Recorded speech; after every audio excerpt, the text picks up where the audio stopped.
আসসালামু আলাইকুম। আমি মুগ ডাল দিয়ে আজকে চিংড়ি মাছ রান্না করবো ইনশাল্লাহ।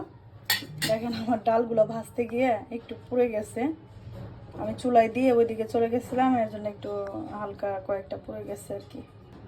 আর এই কয়েকটা চিংড়ি মাছ আছে, এই কয়েকটা চিংড়ি মাছ দিয়ে মুগ ডালটা রান্না করবো ইনশাল্লাহ। আর হচ্ছে নতুন আলু দিয়ে সিম ভাজি করব। এখানে আমার ডাল মাশাল্লাহ একেবারে সুন্দর হয়ে গেছে, ফুটে গেছে।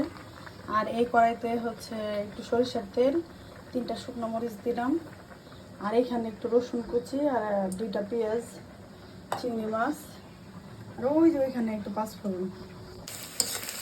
এখানে আমি রসুন, পাঁচফোড়ন আর হচ্ছে পেঁয়াজ আর 3টা শুকনো মরিচ দিয়ে একটু হালকা ভেজে নিতেছি।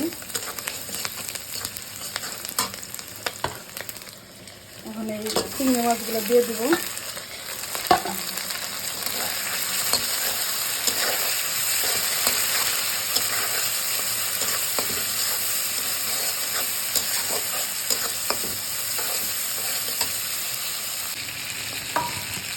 চিংড়ি মাছগুলো ভাজা মোটামুটি কমপ্লিট হয়ে গেছে। এখন আমি ডালটা দিয়ে দিলাম।